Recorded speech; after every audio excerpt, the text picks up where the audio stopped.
Internet, hello you absolute lovelies. Let's talk all about Superman with full spoilers. This is going to be a spoiler-filled review. I want to talk all about the nuances, the themes, the characters. I want to talk about Easter eggs. I want to talk about comic references. I want to talk about all the things we couldn't discuss in the non-spoiler review. If you haven't seen the film, I've got a full-length non-spoiler review right out of the theater from the first time I saw it. I got a social media length 2.5-minute non-spoiler review. This is going to be full of spoilers after 3 viewings of Superman. I really wanted to formulate my thoughts, so please join me and have a conversation below with me about this film. Let's talk full spoilers here in the comments. I want to discuss what you guys had as your experience. Also, if you're new to this page, please hit that subscription bell. Trying to get to 50K. We passed 48K. When we hit 50K, got to do a 50 comic giveaway because this page is all about comic books, it's all about movies, all about TV, and I review things from that comic book lens. So if you like movies, TV, and comic books, subscribe. Also, leave comments. Also, like this video for the algorithm. Let's talk about Superman.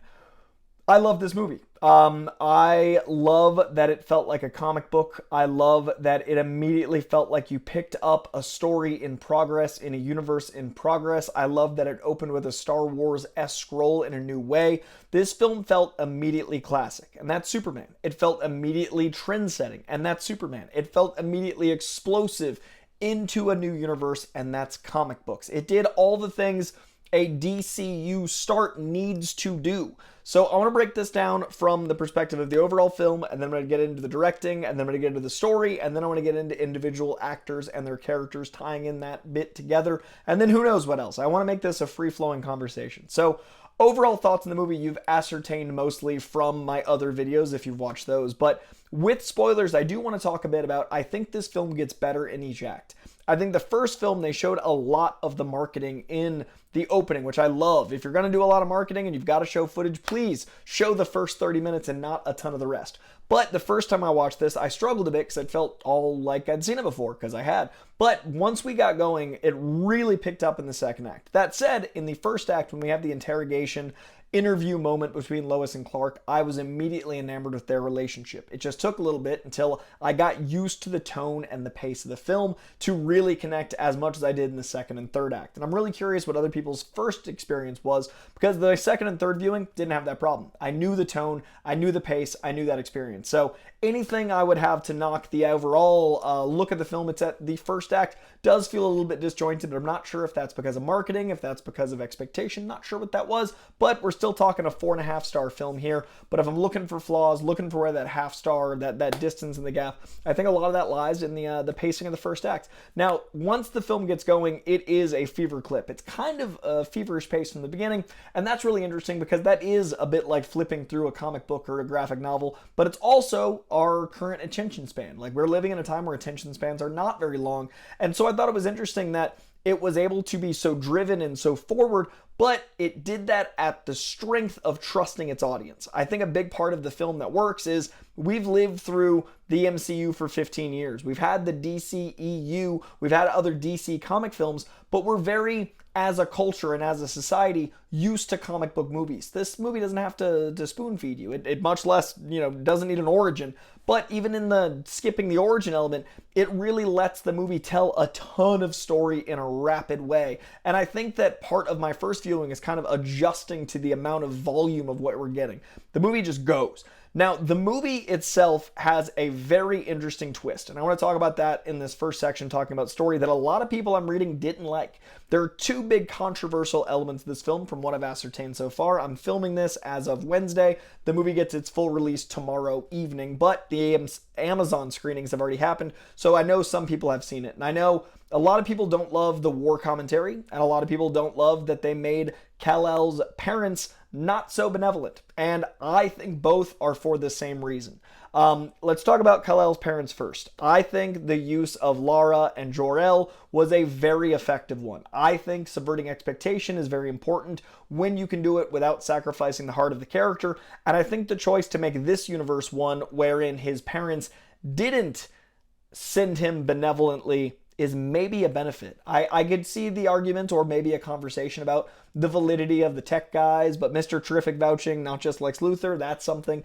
The validity of the message itself, it seems like there's enough people in the film saying it's real to buy it as real. So saying it's real, I do think the element of choice that comes to play with Pa Kent is so important with that. And I would argue that making easy choices doesn't make you as much of a hero as making hard ones. I would also argue that his decision to show that he was a product of his nurture, not his nature, is so important. And I think it's very topical. We're living in a time where people make excuses for the decisions they make. We're living in a time where people take the easy way, and I think it's causing a lot of hate and vitriol. This is a man, a Superman, who literally had everything he thought about himself kind of ripped out from underneath him. And because he was raised by his parents, because he was raised by Ma and Pa Kent, the guy literally listens to pop punk. He listens to music that is edgy, but for the radio. That is such an important element to the film. So being good is his blood. Being wholesome and respectful and honest and true. This is a guy that says gosh and it rolls off his tongue. That's the guy that was raised by Ma and Pa Kent. So his parents sending him there, that didn't matter. That's not who he is. So I was okay with this big twist on the canon because it showed us just how far Clark came by being raised by Ma and Pa Kent. They're the heart of the film. Every scene on the farm absolutely broke me. The monologue about choice, the moment with the boots we'd seen in the trailer contextualized with Ma Kent, the yelling into the phone, with Lombard in the background, all of that really solidified what Clark represents and who he is. And then we get to see that represented through Superman. We get to see it through moments of Lois. We get to see it in the fights. We get to see it in the argument with Lex. All of that absolutely works for me. So I personally was okay with this change in canon in order to make it work. There's also some Elseworlds where that is a bit. There's also people that discuss it as like, what if? I like that they used it in this way, so it worked for me. The other thing, the war. I do not know enough about politics. I'm not nearly as intelligent or informed enough about politics to speak to our real world parallels.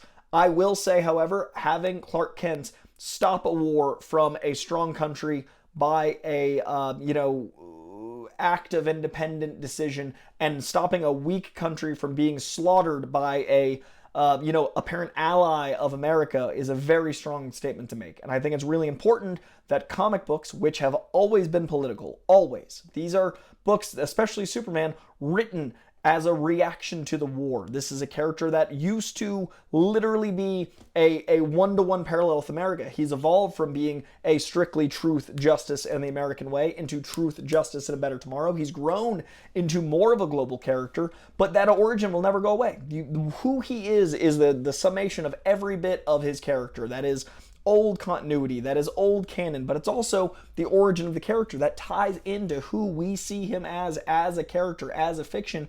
I think it's important that this always political character continues to make a bold statement. I said in my social reaction, and I really stand by it, this film is big and it has something to say. Usually you sacrifice one of those. Oftentimes giant blockbusters don't get to say much and they get neutered in the editing room, they get neutered by rewrites, they get neutered by the studio. Then you've got very important films, they don't usually get big budgets. Movies that are saying a lot get those beautiful little indie releases and they find their followings and they've got a lot to say, but big statements don't usually get translated into big films.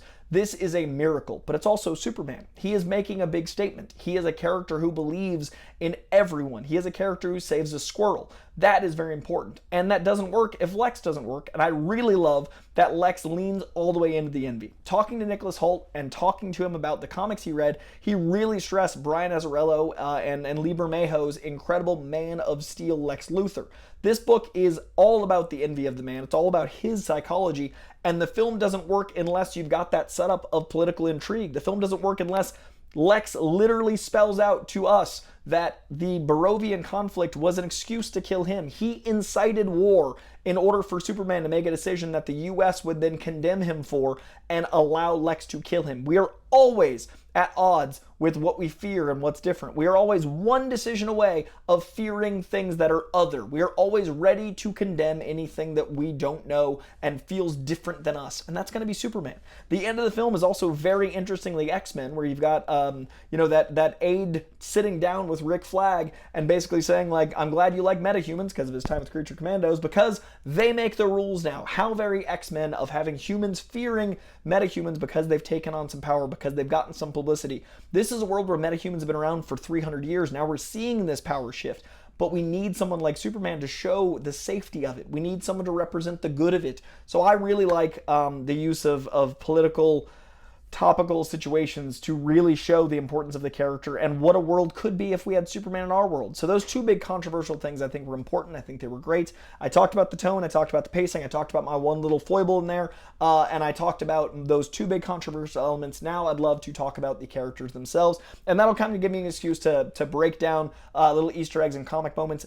In brief, though, comic moment-wise, please check out my comic book video where I give a bunch of recommendations of comic book tone. But, like, Easter egg-wise, there was some cool stuff with Queensland, which I take as an Oliver Queen, a Green Arrow nod. We saw a highway heading over to Gotham. We saw a Big Belly Burger, which is an iconic bit of DC comic book lore. There were stores that I also clocked that were essential. There were great world building elements, but in a very subtle way, much like a comic book, like some artist drawing in the details that build out a world. I haven't watched this with the lens of Easter egg yet. I don't tend to. I don't watch frames that way. But world building wise, I think it did a really good job to expand out the universe without feeling like it's a connecting the dot. It's its own thing existing in a universe. And I think the best thing it did to show that was Supergirl. Supergirl in the Woman of Tomorrow comic is very much a character that is trying to find her way. She is drinking. She is going to bars. She is with and without power levels. She is a lot. I love the introduction of that's why he was fostering Krypto. Krypto canonically being Supergirl's dog a lot, especially post-crisis. Superboy had the dog. Supergirl post-crisis, often with the dog. So I like the foster element. That was a great setup for that. I love her scene. I love the red planet to drink. I love the setting up for the world because the Woman of Tomorrow comic is genius. Craig Gillespie is going to give us a very different thing.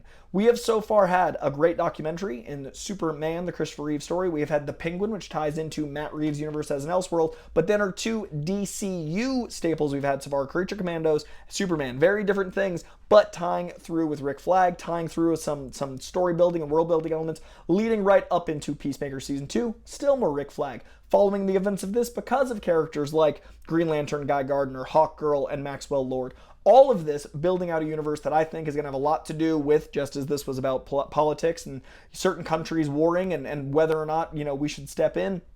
I think the billionaire conversation is going to be one worth having. I think Stag Industries and Luthor Corps and Maxwell Lord literally sponsoring heroes, us controlling even what heroism is, us controlling the narrative. This thing was all about media bias. This was about controlling the media, another very topical thing, while also having the Daily Planet being a source of truth, using old school media. Loved all of those elements, but this is all world building. So I really liked that the characters we got felt right, they felt appropriate, but they felt like they weren't trying to take away Superman. It was a Superman movie with other characters, which is what I hoped and what I espoused it would be for all these months leading up to it, but these characters get to go off and do their own thing. We know we get Guy Gardner in Peacemaker and in Lanterns. I'm hoping we get a Mr. Terrific movie because he was the scene stealer for me, and he'll be the third character I talk about here after Lois, Lex, and then Mr. Terrific. So let's talk about the characters, you lovelies. Lois is one of my favorite characters in all of DC Comics. I think if she doesn't work, Clark doesn't work. And if Clark doesn't work, Superman doesn't work. Lois also is important for Superman to work, even outside of Clark. She is our eye line. She is an investigative journalist. She is someone raised in a military family. She anchors the supernatural as well as the ground level. She also anchors Superman. I love Lois, but she is often not written as well as she needs to be. The Greg Rucka run, again, watch that video, is an exact testament to who she is, and this is who I feel like Rachel Brosnahan was conjuring up. I felt her journalism as totally real. I felt her relationship as totally real. We need those things. I think Superman works best when it's a human story. A lot of times the best Superman comics either dive deep into his Kryptonian side or dive deep into his human side. Personally, I connect more with Smallville. I connect more with the human stories. That all ties tightly into Lois Lane, and I think they nailed it here. Rachel Brosnahan and David Corenswet's chemistry is incredible. Lois as an entity was some of my favorite scenes, whether it was the scene of them, the interview and the banter back and forth at the Daily Planet that led to the interview, whether it was the scene of them rising up beautifully in that train station, giving us some of the most iconic imagery. That and the scene of him like hovering above the smoke and rubble, him holding up the building, like all of those great defensive scenes felt so powerful and important, and I love Lois bringing us so much heart and so much warmth in this story. And I want to talk separately, not just Rachel Brosnahan, but David Corenswet. David Corenswet is Superman. This dude is Clark Kent. Every interaction, I've gotten to interview him working with DC Studios Showcase. I've gotten to talk to him socially at the trailer events and the after party and such. Every interaction I've had with the dude is Clark Kent and or Superman. At one point, he was taking a picture with me and my mom, and my dad wasn't in the photo. and he noticed, and he grabbed my phone and straight up paparazzi'd my dad taking pictures. Like, he's so thoughtful, he's so kind, he's so caring. He loves this character. Watch all the stuff on DC Studios talking about his breakdown of the character. That doesn't work without a little bit of the warmth of Clark and the warmth of Superman feeling separate but coming together. And I think Lois is that anchor. I think Lois is that anchor. And I honestly think David Corenswet will get more time as Clark, which is another slight, from 5 down to 4.5 stars. I would love some more Clark. I would love some more Daily Planet. But I think we felt so much of Clark even when he was Superman that I really felt that connectivity. And I really loved that we got to feel the warmth of David Corenswet through the role. And we got to feel the research. We got to feel the admiration in both of the work here. So really love their performances. Really felt authentic. And most of all, I love that we finally got a superhero movie with some chemistry. That we finally got a superhero movie with some friction, some connection, some actual... We have plenty of punching. We have lots of violence in the world, and we have lots of violence in movies. We have very little love. We have very little affection. I know Gen Z, apparently, according to some surveys I haven't followed, are like, no sex in movies. I think that's wrong, and I think we've done a lot of harm by becoming Puritans about it. And also, if you have no love but lots of violence, of course people are going to feel angry and violent. If you have lots of passion about hurting but not loving, yeah, I loved the passion in this film. I also love that Superman in general was on defense, not offense. He's a defensive character to me. He's not going to want to punch first. He was catching buildings. He was trying to save the kaiju. I love that the kaiju started small, so we connected to him as a young creature, as something innocent. Superman trying to save that innocent. The impulsive Lord Tech-owned Justice Gang not trying to protect the innocent, just rushing through. I thought that was perfect for that commentary and everything. All of that really worked for me, and I really loved that the brains versus brawn got subverted because Superman is both. So he's defensive, but he's also going to think around things. I really enjoyed that Lex was a genius. So let's talk about Nicholas Hoult. I love that Lex was a genius that was studied him for years, that had 250,000 moves, that had cloned, spoilers, this is a spoiler video, Clark into Ultraman and used to dumber him. I love that he, of course, would see cloning and get access. And he, of course, would have the little Easter egg of having twin actors be his main 2 henchmen in that room that he was massaging the shoulders of and attacking. Those are clones because it homages to our incredible Ultraman, goodness. We also had Sal Happerstein, not Sal Happerstein's character from the studio. We had, I forget the guy's name. What's the character's name? We had the dude, he's in the comics. He's one of Lex Luthor's main henchmen. Anyway, due to the big mustache bowl cut, he is not Saperstein. I literally have that studio character stuck in my head to such a level I can't think of this dude's name. Anyway, he is one of Luthor's right-hand men. He is a clone expert in the comic books. As soon as I saw a dude that looked just like the comic guy, I was like, well, we probably got clones. Oh, Ultraman Clark Kent, and I love the detail of the clones in that war room with Lex. A great way to set all that up. But I love that Lex was a genius. I love that he was so pitifully referencing Galileo and other geniuses, not wanting to be in the same breath of them because he's so much better. I love that he sees everyone talking about Superman as a slight against him, that the world conversation about this alien that makes humanity feel small. All of those monologues, so true to the character, so true especially to that Brian Azzarello, Lee Bermejo run, but so true to this take.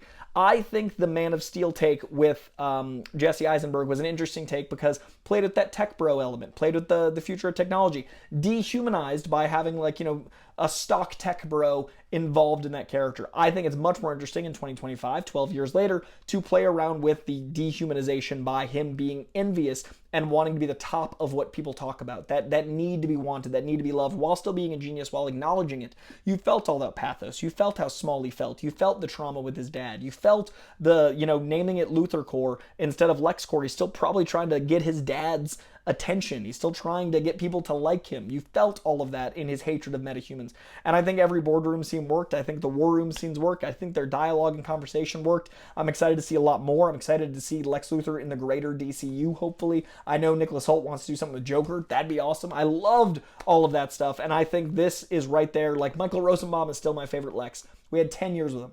Smallville gave us 10 years worth of this pathos.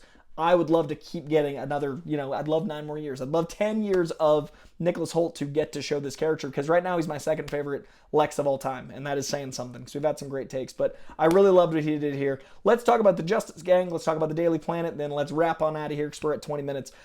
Let's talk about Mr. Terrific. Mr. Terrific is a character that I think the world needs right now.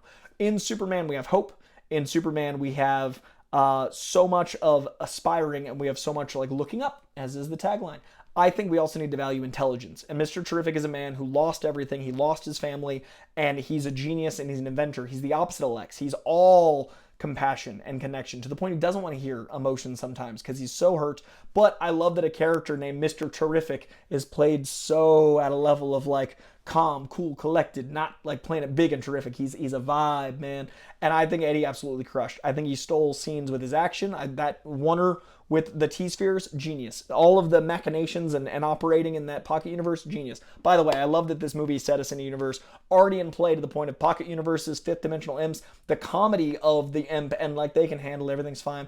Ooh, good Coco. That to me feels very earned comedy. I feel like that's very world building comedy. You got to know where the universe is without like explaining it. There was so little exposition because we had moments of dialogue that worked as exposition, that we got to world build. So I love that we had a pocket universe that was so important to plot, but we just accept it because this is a society, us, ours, our world understands this comic madness, this glory of comic booky goodness. We got to experience that. And with Mr. Terrific, you can lean all the way in. You can have him with the T-spheres and not over-explain it. You can have him just wearing fair play. He wants to help the world, and he's doing it his way, this impossibly cool vibe. If there's any spinoff, that's the one I want. I want a Mr. Terrific movie. I want a Mr. Terrific show. I want it all yesterday. I thought he absolutely crushed. I want to talk about next, Hawkgirl. This is the character I think we need to see the most more of. I've not really seen Hawkgirl. We got a few great scenes. Isabella Merced is an absolute genius, whether it's Alien Romulus, Dora, the friggin' Last of Us. She's incredible this season. Even if people don't like the show, I think they can agree she's amazing. I think she deserves more next time. But everyone was worried it wasn't going to be a Superman movie. I think it was great that we introduced her. We cast her for the universe. We can do more Hawkgirl, but we automatically like the moments we got, so we want more of her. So I'd love to see more Hawkgirl. I wish you'd gotten a little bit more of her, a little bit more of the Daily Planet, more on them in a second. Guy Gardner worked for me a little bit better than I was expecting. I love the character, and I love Nathan Fillion. I didn't see the two. I've always seen him as like a Sean William Scott or Sean William Scott's my main guy. But Nathan Fillion absolutely crushed as the lovable asshole that Guy Gardner is. I think the action worked. I loved seeing those manifestations. Apparently the middle finger was actually not in the script and not on the day because it's all special effects, and Nathan didn't know it was going to be middle fingers. He thought it was going to be rolling energy until he saw it. I talked to him on the red carpet. Check out my THR interviews. And to see a character to have those details of what a douche, of course he'd think that way, and to have him flippantly reveal that he's Clark Kent and all those throwaway moments of just like, Guy, think, literally Guy. I loved that. It felt like him, and I'm really curious to see him in the Greater Lanterns. I loved the vow of the Lantern Corps being taken a little cheekily. I think it walked a very fine line, and it walked the right side of it for me. I enjoyed Nathan Fillion's Guy Gardner. Like I said, I would like a little bit more Hawkgirl. That is one of the little pings against, but I think I understand why, and I dug it overall. Mr. Terrific is my favorite of the Justice Gang, and I'm excited to see more. Metamorpho, newest member of the maybe still titled Justice Gang. So much emotion and so much raw just power coming out of Anthony Kerrigan. Really impressed with the scenes he got. Loved that scene of them. The use of kryptonite with Element Man was genius and inspired. That whole sequence was so powerful. Him making the sun and the escape. Loved all of that. But it was really anchored in the pain that he felt for not only his son, but for seeing that guy die. For the real hero of Metropolis, as was on the newspaper at the end. Really loved that the human, Mealy, I think that was his name, the vendor that gave Superman food. I really love that character was the one that was celebrated at the end, and that was a human element of the story, which is very Superman. But I love that you felt the pain of Metamorpho, seeing that guy die, changing his tune, even risking his son, the anguish of chasing his son, and then all the awesome action, the physical action, the reciting of chemistry, all of that. You feel that in Anthony Kerrigan's performance, which I really enjoyed. So Metamorpho, really cool to see if we keep going with the Justice Gang, establishing all that. We also got the Hall of Justice. I think we're getting Justice League in a nice slow burn. We're seeing world building, literally, whether it's the Imps or the Pocket Dimension, also the Hall of Justice. They're doing a good job setting things up in a nice sprinkly way, just like they are with the Billionaires. All that undercurrent, really, really good world building through the Justice Gang, and I'm excited to see what factor they play into Peacemaker because they are in the trailer. Next up, Daily Planet. Let's switch from the good guys of his Superman self to the good guys of his Clark Kent self. I really wish we had more Daily Planet. That is one of the things my little ping, for again, 5-star down to 4.5. I wanted more. There's a few scenes I felt they cut short to keep the runtime so fast. There's a few characters I'd love to see more. I love Lombard and Cat Grant as kind of a duo. I enjoyed getting Cat Grant like as the gossip columnist being, a gossip on Lois's desk. I think she's a delight. I think Michaela Hoover is excellent, and I'm excited to see more from her, but I would have liked some more Cat Grant. Lombard was a great comedic relief. So much fun, especially on the spaceship. Always just a pain in the butt. That's Lombard. I think Beck Bennett is hilarious. I think he crushed it as Lombard. My big issue is we not only didn't get much of Wendell Pierce as the incredible Perry White. I wanted more of Chief. When he was there, it was great, but only so much runtime, only so much you can do. But my biggest issue wasn't even in just the brevity. It was that we had so many people get those little tiny moments, which is usually fine, but it never felt like they got anything more than their aha moment. I wanted to connect with them a little bit more before the buildup of the climax of like the great use of Jimmy, which we're going to talk about in a second, the use of Lombard as comedic and the cat moment and all the stuff in the on the spaceship. I didn't feel like we really got to connect to Ron Troop. I feel like Ron is a character in the comics that like gets shortchanged sometimes, but has his big moment. He didn't get his big moment here, which I'm hoping to get in the future. This is nitpicking, but Daily Planet is something I want more of, so I'm hoping we get a little bit more of a bigger arc leading to those payoff moments and a little bit more of these characters. I want more Perry White. I want more of everyone of the Daily Planet, but I do think they did a good service by giving us, if they were going to give us anyone outside of Lois, Jimmy. I think Jimmy Olsen is so important to Superman. He's Superman's pal, Jimmy Olsen. And I think the way they played his womanizing and being like, how is this guy getting these impossibly hot women? And like, what is it about him? That is a great way to set up the future of the wacky hijinks of Jimmy Olsen, like turning into a turtle or a werewolf or a half porcupine or becoming an undead ghost or, you know, going to his ancestors that are billionaires. Like there's so much weird wacky hijinks in the Golden Age that was retold beautifully in Who Killed Jimmy Olsen, not retold, but recontextualized. If you make this at an 11 with one thing like the womanizing and all that, you can really use that in a new way in the next film. We've established the absurdism, and the absurdism really works if you ground it. It's an oxymoron, it's a metamodernist take, but grounded absurdism allows for some of these Golden Age choices. And to have the first film be so grounded as very normal things like, you know, an impossible Lothario Casanova of dating, that allows us to do some really crazy stuff in the next one. So I really love Jimmy Olsen. Skylar Gisondo, man. Skylar Gisondo was ripped out of the comic book. That dude just is Jimmy Olsen in voice, in look, in energy, the flavor. The dude, that is Jimmy Olsen. So I really loved if they were going to pick someone to be the heart of the Daily Planet, and Lois is obviously Clois. That's taken. I really love that it was Jimmy because we have not had big screen Jimmy in quite some time. I think Aaron Ashmore was the last time because they killed him off screen in the trilogy there. So I really love Jimmy. I love that he was responsible by way of Eve Tessmacher from the original Superman film for taking down Lex with selfies. How 2025 actually really works out perfect. This felt very modern, but also very Golden Age. This walked the line of very comic-y, but still very real. And that is Jimmy, but also that's how this movie works, how this universe is going to work. I really, really dig that. So would have liked to see a little bit more Daily Planet, but overall, I really dug it. We've talked about David, Rachel, Nicholas. We've talked about Nathan. We've talked about Isabella. We've talked about Millie Alcock. We've talked about the parents. I liked the twist. I was cool to see Bradley Cooper, and that was a nice little surprise in that first pop. Haven't talked about Frank Grillo very much, but I think between Creature Commandos, this, and Peacemaker, I'm going to be more excited to talk about him in the Peacemaker to see where this next act goes with him. But he's always such a good presence, always such a good military guy, always brings a lot. Good to see Rick Flag back. I would have liked to have known what happened to him to get out of the hospital. He broke, bones and stuff, and he seemed to be fine. So I'd love to have a little bit of context there. That was the only thing that really pinged me there, but it's great to see Frank, and I'm stoked for him to be in Superman. We talked about Eve Tessmacher just now, Skylar Gisondo, Anthony Kerrigan, Michaela Hoover. Great to see Will Reeve as the reporter. What a great cameo, what a great nod, what a great love letter. Talked about Edi Gathegi, who I really want to see. Talked about the billionaires, including Sean Gunn as Maxwell Lord. Alan Tudyk as number 4. What a delight.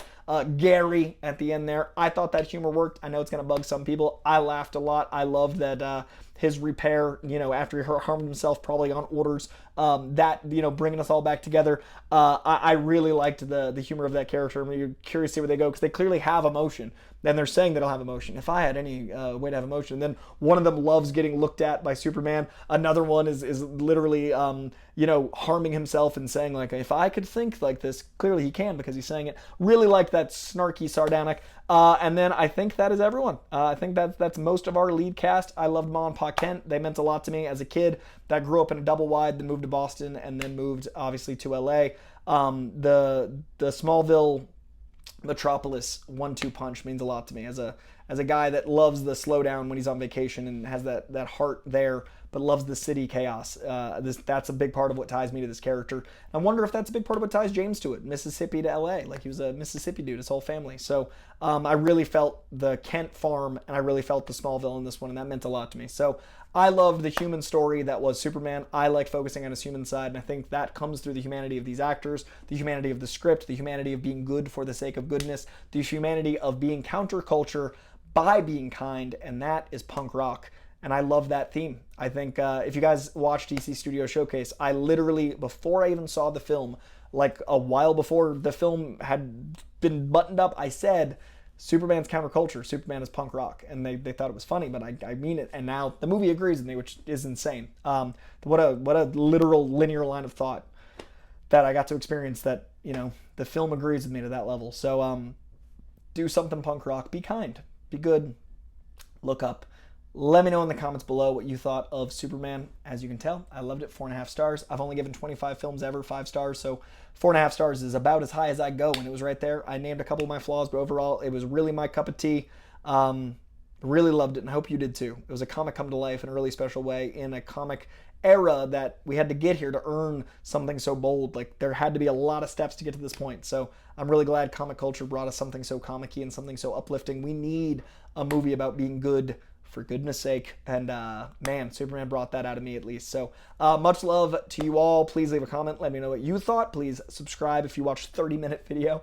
If you did, please subscribe. And yeah, let's have a conversation below. Like, subscribe, press buttons, look up.